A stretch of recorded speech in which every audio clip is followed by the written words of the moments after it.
So good morning. Thank you for having me here. As Danielle said, it's a rare person who can get really excited about toilets.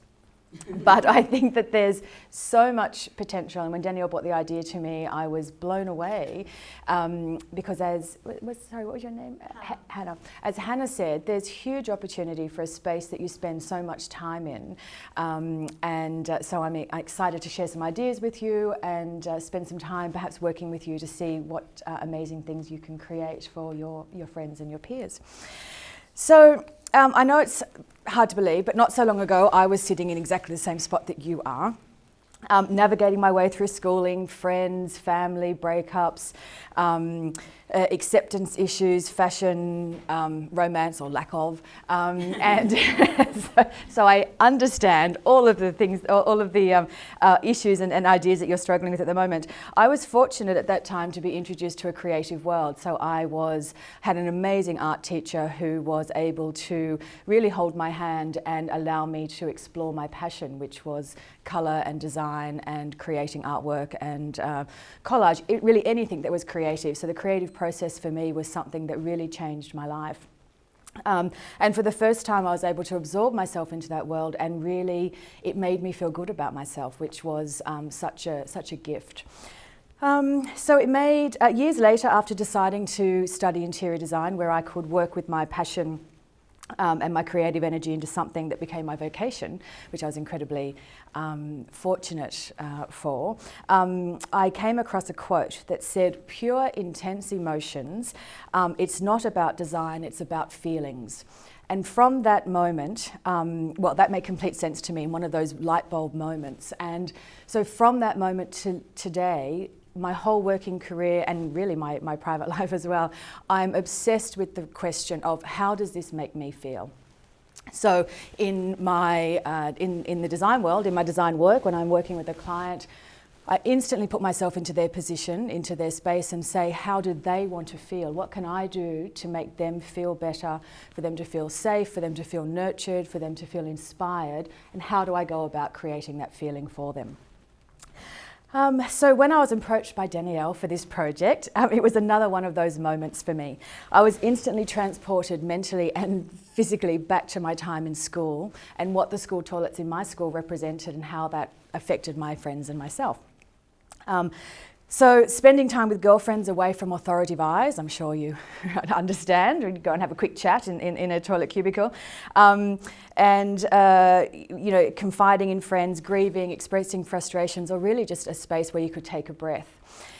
So when I pictured that time, I could remember the terrible austere environment, and I'm sure you all have the same experience of some concrete walls, a tiled floor, and some terrible partitions. And so I questioned at that time, what could we have done to our environment to make us feel better? So why are we here? And how are we going to change the lives of our friends and peers? So enter Danielle's inspired idea.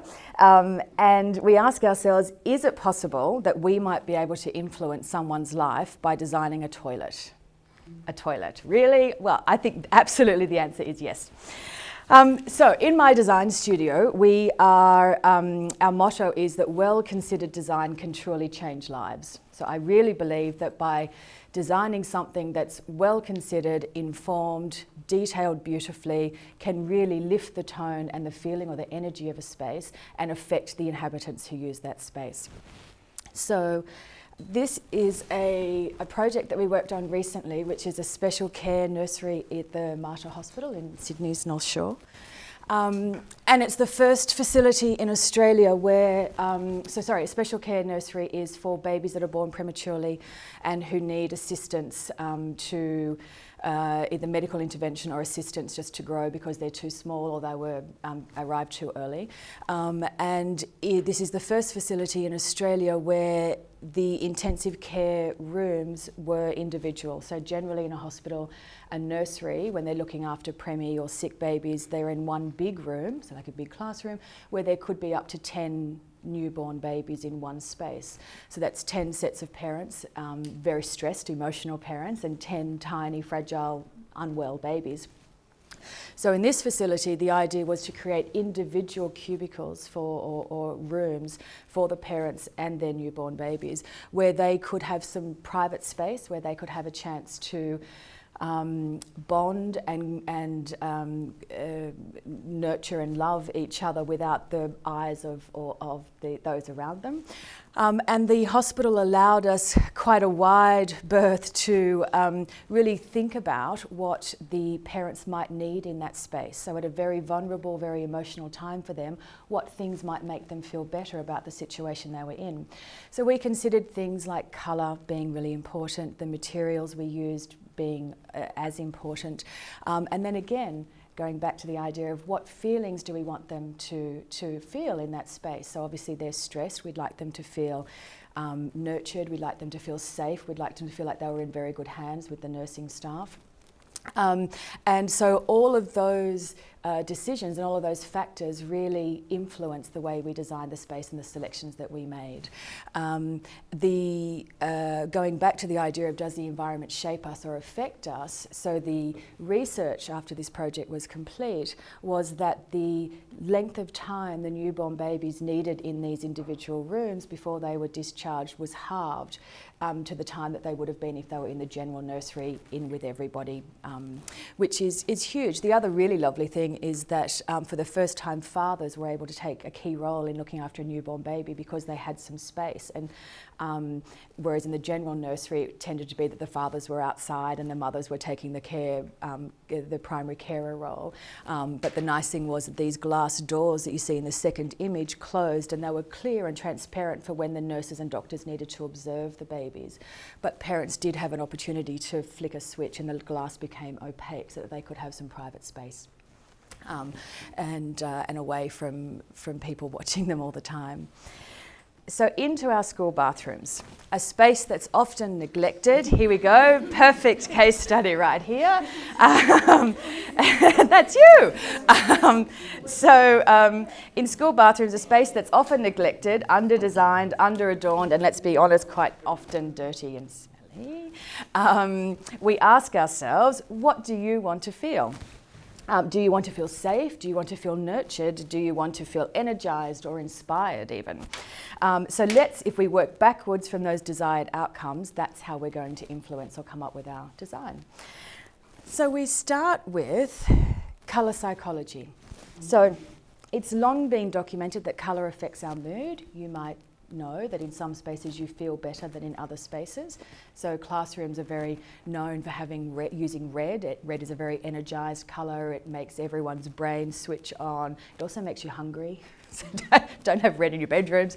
So there are a number of colours that are better colours to surround ourselves with that make us feel uplifted and positive. So white is, here we go, our beautiful colour wheel on the left-hand side, which if some of you are doing art, you may have come across the colour wheel before. So just some of the most obvious colours. So white has a feeling of safety and cleanliness, which makes sense. Orange is a colour of relaxation, harmony and freshness. Purple is the colour of royalty and is the colour of luxury, wisdom, creativity and magic. Blue is cleanliness and stability, also the most popular colour in the world if you were interested in that fact. Green is associated with fascination, creativity and encouragement, and yellow is the colour of joy, intellect and emotion. Oh, and happiness. That's a perfect colour. So then we consider the design process, and I think you were saying that some of the girls may have done some work about the design process. So step one in the design process for us is define the brief. So every successful project starts with a brief, and the brief is outlines all of the expectations. So the expectations around timing, around budget, around process, and around your deliverables. So the first thing you would ask yourself is, who is the client? In this case, the client really is you, I guess. You're going to be the end user. Who is the client, your classmates or you? What are you being asked to do? design a toilet, and design or fabulous bathroom, and how much do you have to spend? And I think that we will talk through that with you maybe when we start to work through individually.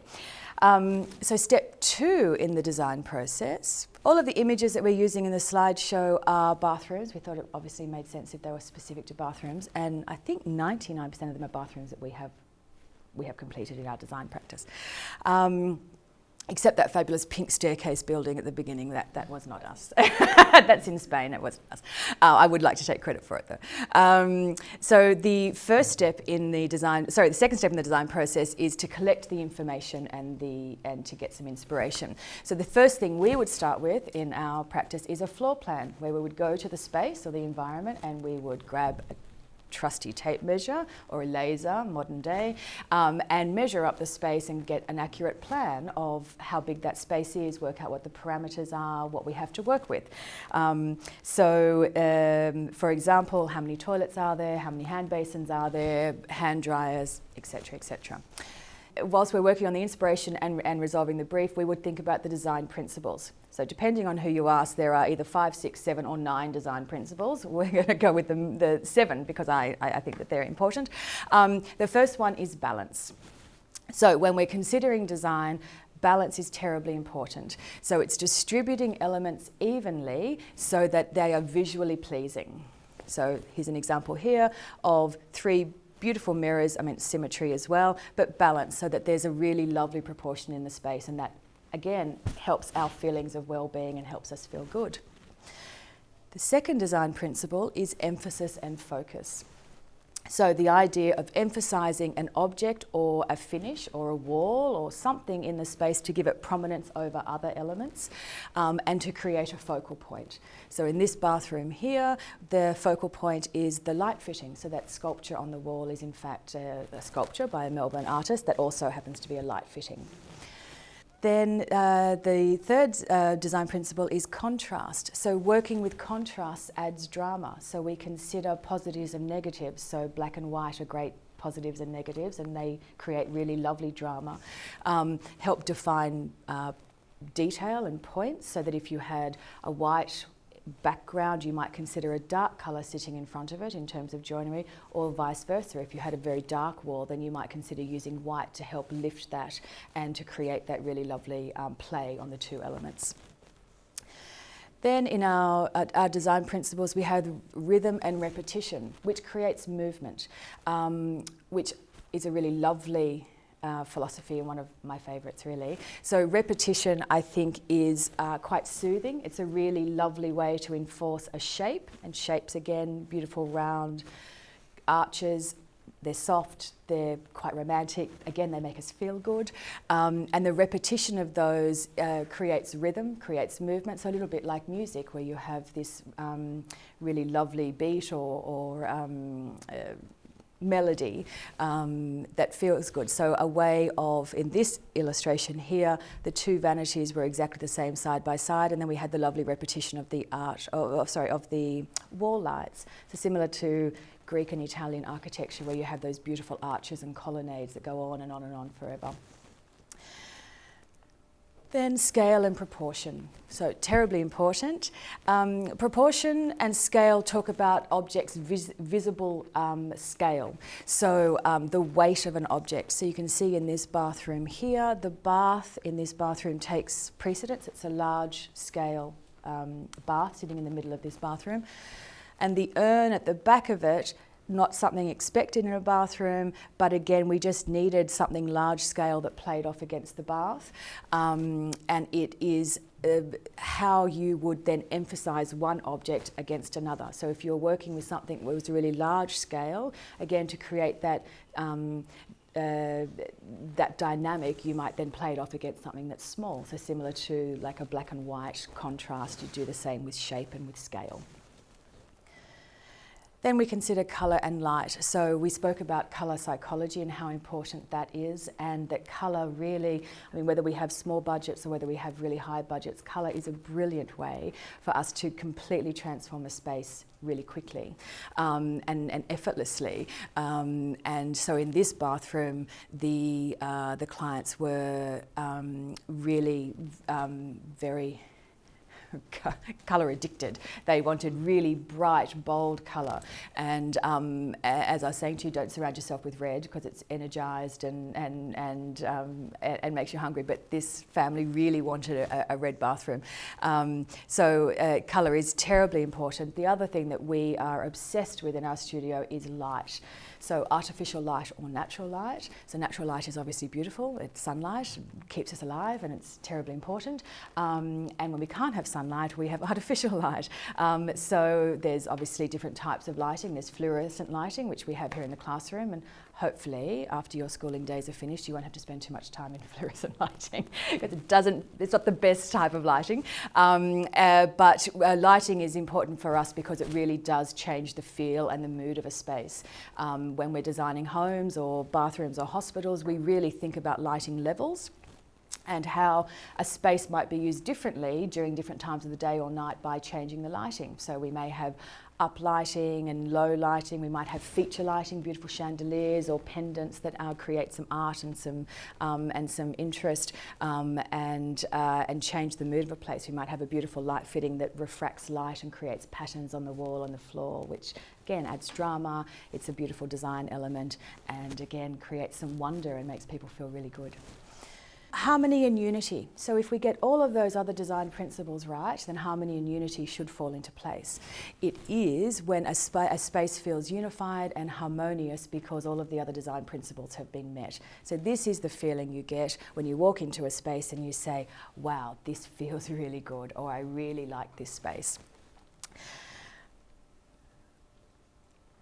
Okay, so going back to our design process, the next step in our design process is brainstorm. So this is the fun bit. This is why you've got your journals here and your Mentos, and colour charts and pens and pencils and etc. So I'm going to ask you again to think about how you want to feel in the space. Ask your peers their experiences, what they'd like to be improved. Think about it yourselves when you use the space. What mood are you in? How could you feel better about it? What might really assist you to use that space? Whether it be more practically, whether it just be more fun, whether you'd like to see something that's more interesting, whether you like the idea of putting, beautiful light fitting in there, or just changing the paint colour, whatever it might be. Ask yourself, what might it be that we can influence or change to make us feel better about it? Is there a lack of something? Do you need more hand towels and more hand dryers? Do the toilets not work properly? So very practical issues all the way through to the drama and the design issues. We say for us in our design studio, the brainstorm is really, it's the dream. It's the bit where we get to have a lot of fun. So we get to fantasize, we get to dream really big, have all of these amazing ideas. No successful design or grand design started with minimization. So dream really big. Oh my gosh, I see feature walls and artwork and chandeliers and I don't know, lounges and sofas and straightening irons. I mean, whatever it is whatever it is that you would love in your dream bathroom, think about that. Have fun. The best tool and the greatest time waster, and in fact probably threat to your education, is Pinterest. So we use Pinterest, which is an example up here on our board here. Pinterest is an online platform that has the most amazing inspiration images for everything you could possibly dream of. A designer's dream, from fashion to food to holidays to interior design. If you were to search a tap, or you were to search a colour, or if you were to search a style, it will then give you tens and tens of thousands of images that relate to the topic that you're searching for. So we use it literally on a daily basis. No matter what we're researching, no matter what we're thinking about, the first thing we'll do is, instead of putting it into Google now, we'll put it into Pinterest and see what comes up. as I said, what do you want your experience to be? Do you want a warm space, a fun space, an inspiring space? Do you want to see humour in the space? And we'll show you some images of how people have used humour in bathrooms. So step 4 in the design process is to develop the design. So how will you achieve those goals? So if you have your big dream, how then might you be able to bring that to reality?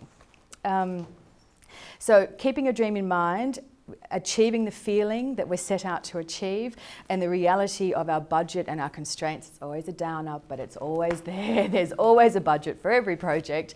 So we start with the dream, and then we work out how we might then be able to make that dream work for the constraints we have. So either the scale of the project we have or the budget for the project that we have. So to help us put all those ideas together, as I said, Pinterest, we spend a lot of time searching on Pinterest, but we also think about the experiential element of design. So if we transport ourselves to a beautiful bathroom, they do exist, we've shown you some. If we transport you to a beautiful bathroom and you think about how you want to feel, you think about the experience you want to have, it may not necessarily just be about tiles and toilets and soap dispensers. If we think about the feeling and you say, well, actually, everyone, might feel really great in a blue space, and then blue reminds us of the beach and reminds us of, beautiful cool water, or putting our feet in the pool, or so all of those things, those images, those very strong images that will come into your mind when you associate with colour or a feeling or an emotion, put onto a sample board, put into your scrapbooks, so that you start to collect this really strong story and very strong vision of where you want to go. So that's what we use our mood boards for. Step 5 in the process is about presenting your ideas. So ultimately, as I said, every project needs to go through a injection of reality, which is the constraints, and the ideas need to be modified, which is completely fine. It's every design brief has the same elements. So that was the finished product of the special care nursery, and these images. The one on the left is the before image, work in progress is in the middle, and the after image is of the actual central nurses station that looked after all of the individual baby rooms.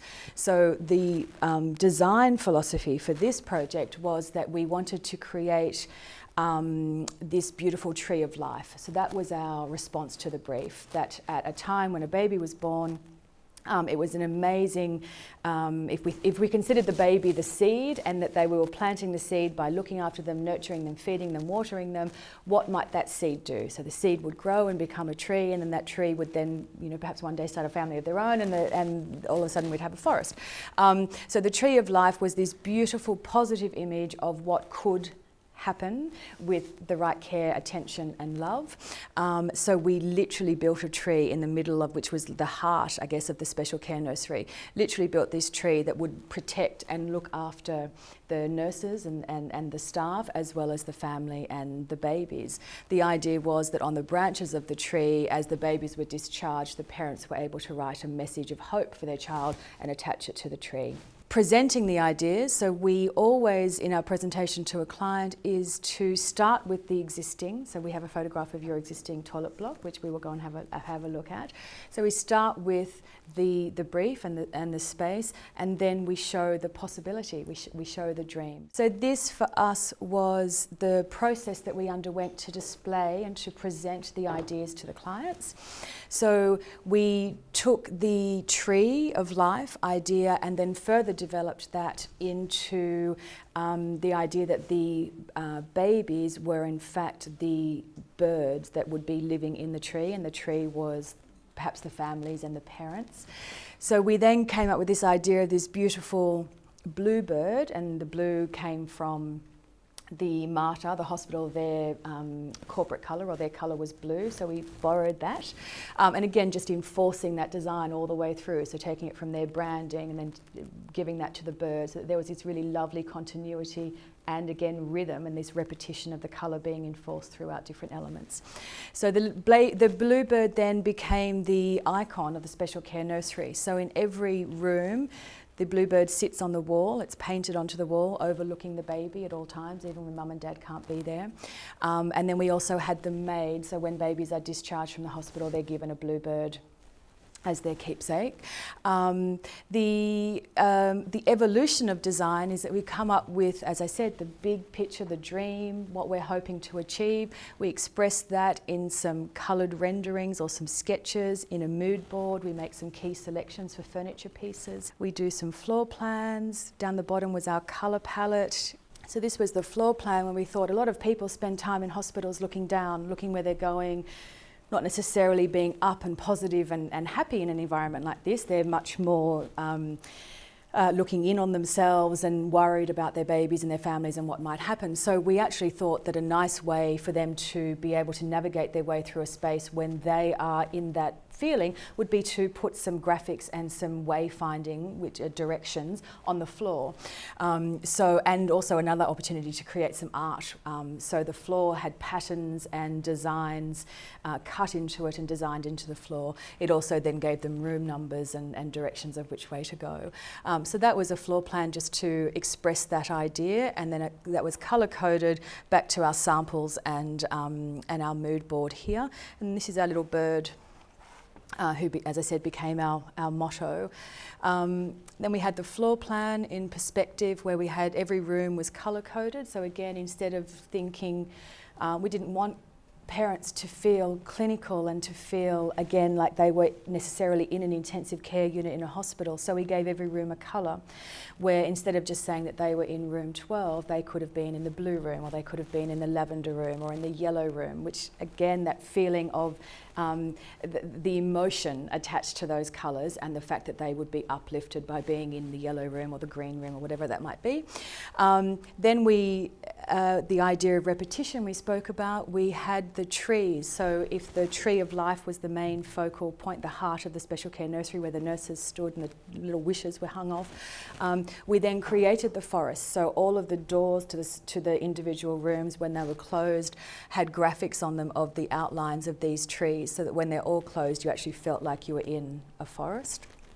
And then this is the completed image. So inside the rooms, it was just a branch, so a very stylised version of the tree that occurred outside. And we thought about the parents and what their needs might be. So one of the leaves, we actually made a magnetic board so that they were able to pin photographs of the baby or family, or put up cards from well-wishers or loved ones. We were able to really push against the constraints of a hospital, so it has very strict guidelines on what you can and can't do in terms of materials.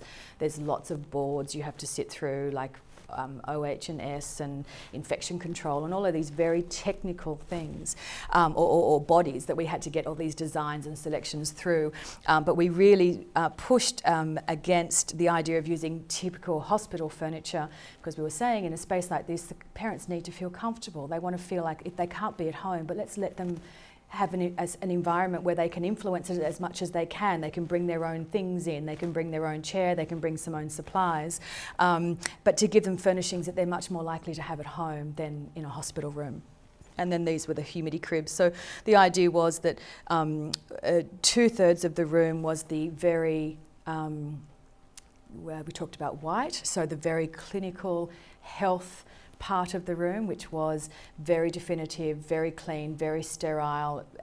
That's where the doctors and nurses were in charge, past the white line, so parents were able to look at their baby and see their baby, but if the doctors were there, then they had to be behind the white line. And then the colour broke in just in this part here, so that was the parent zone, if you like, so where they could be comfortable and they could be reassured and feel safe, but there was a very clear line between the heavy medical intervention and their space. So the most exciting part of all of, as we got to there, the most exciting part of all of the design process and all of your dreams and ideas is when you put them all together and you get to execute them.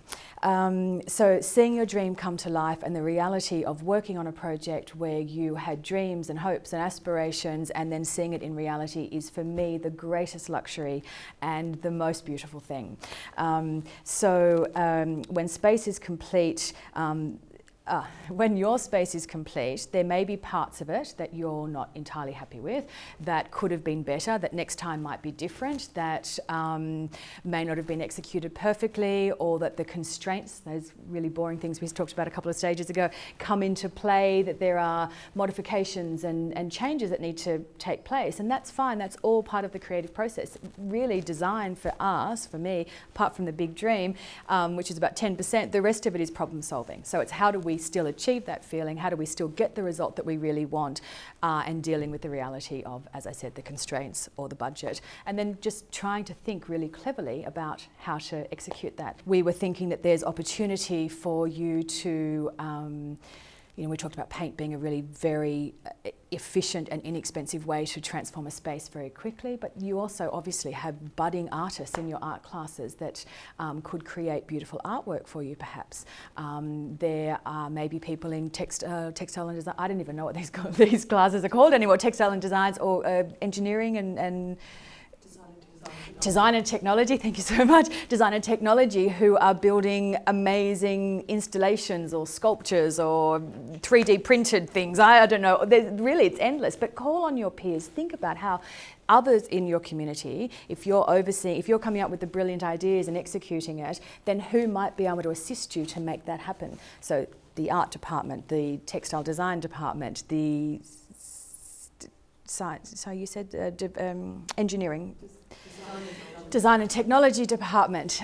You might think about if there were members of the community who might be able to assist you. If any families in the school own the local paint shop, that they might be able to help you out with some paint. That there might be a local supplier who sells chandeliers that you might be able to get a good deal on, or to be able to pick through and find the perfect piece. So really think about how you might pull together the community, all of your friends, and call on all of your positives and all of your community's strengths to achieve your goal. If you are the design directors and the creative heads, who are you going to have helping you execute that design?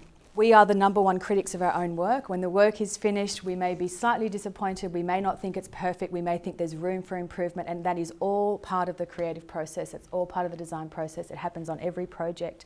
But I guarantee you that no one will walk in there and see those things. They will just walk in there and feel the love and the care and the inspiration and all of the time and effort that you've put into creating a space that has lifted the mood and lifted the tone of that environment, and they will love it.